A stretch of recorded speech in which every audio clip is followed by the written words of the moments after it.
What's up, everybody? Welcome to the latest episode of Demon Teeth, the Memorial Day special.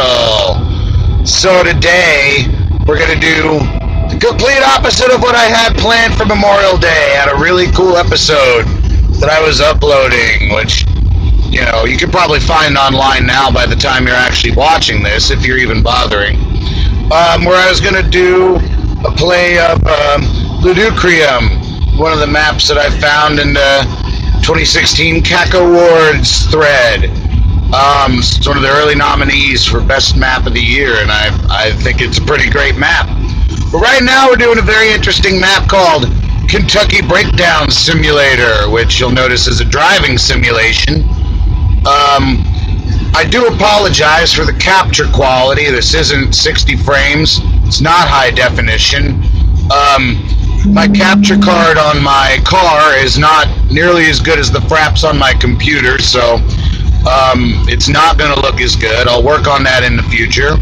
I've been watching the techmount channel to learn about in-car video capture devices, otherwise known as dash cams, so maybe we can do another one of these in high def one day. Although I honestly hope that I never have to relive the past 12 hours of my life. They were fucking abysmal. I went to North Carolina for Memorial Day to visit my girlfriend's parents. Had a lovely time. Did end up breaking down and getting towed on the way there. Then on the way back, in the middle of the night, my driver's side tire exploded. The belt just came completely apart. And of course, being the driver's side, all the weight shifted onto that rotor, which caused the wheel to come flying off with all the lug nuts, and actually pulled one of the bolts straight off of the wheel. And amazingly, that's the rotor I'm driving on now. So at about 1 in the morning, pulled over on the thinnest berm I've ever seen in my life, somewhere off I-75 in the middle of bumfuck Kentucky. I'm trying to put a spare tire on and realize I don't have any lug nuts. And that I'm literally just finding my way in the dark for a wheel that's probably long gone and completely unsalvageable. So after calling 8 different tow companies, I finally find a wrecker who's awake and willing to come and help me out. Very nice people. They're at Perry's Auto Body that helped me out this morning. I'm pretty sure I owe them my life. I was going to die on that freeway. And now, so this morning, $200 later, I'm back on the road. No, I was sure that it was going to be more than that. I was sure I was going to be spending all day today in the middle of nowhere, Kentucky, waiting for my car to get fixed. But a nice little adventure ensued even after that. So after getting the car towed, the only thing that they could really do for me, they get me to the auto body place about 3 in the morning, and he says, "All right, well, you're welcome to sleep in your car." And he lowers the ramp on the wrecker so I can climb up into my car. And so I'm sitting in an angle in a car that's missing a wheel, trying to sleep. I don't know if you've ever tried this. Like, I've done it before where I've tried to sleep in my car, like on a camping trip where I'm parked on a weird incline. It's not comfortable, but it's kind of doable. But this was fucking bonkers. This was not happening. And so I decided I'm not going to sleep anyway. I'm going to make the most of this situation. I'm going to go find some goddamn lug nuts. I'm going to get this donut on the car. I'm going to forget paying about this $200 towing fee. And I'm going to get the fuck out of Dodge and maybe even get back to Columbus, Ohio before daylight. Obviously didn't happen. Most of that happened though. I did find the lug nuts. There happened to be a totaled out Honda Acura that I lifted the lug nuts off of.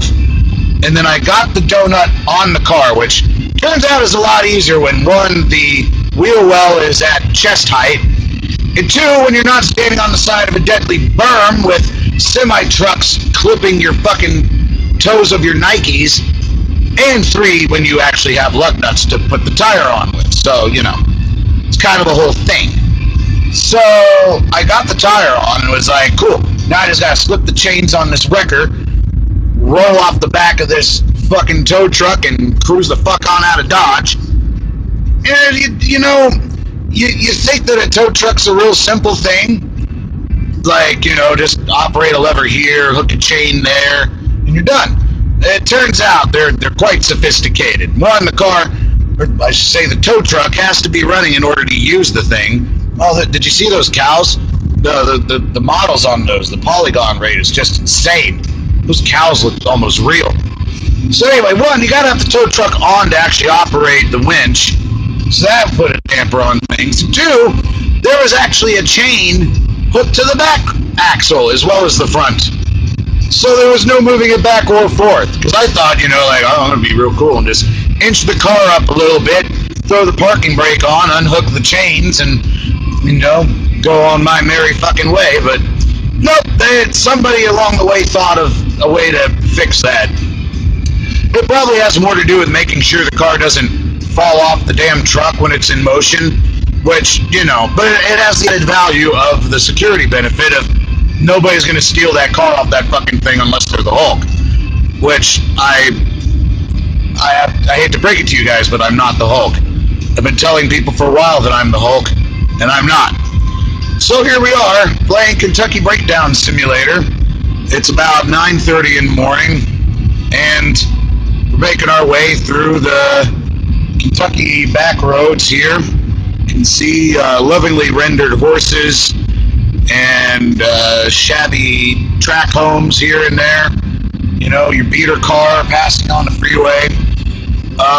Before too long, you'll notice a nice little added Easter egg where drivers behind me will get annoyed that I'm cruising 10 miles under the speed limit because of my donut, and they'll start honking at me, and they might even pass me on this 2-lane double yellow road, which is incredibly advanced AI. It's really remarkable what God has done with the place here.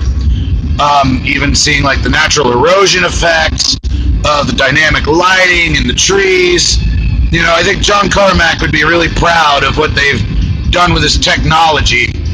Although don't tell anybody, but it kind of predates the Doom engine by about 8,500 million years, something like that.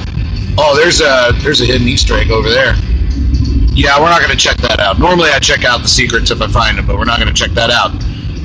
Because there's a very real risk of getting, butt fucked in this game. Oh, here it goes. Oh,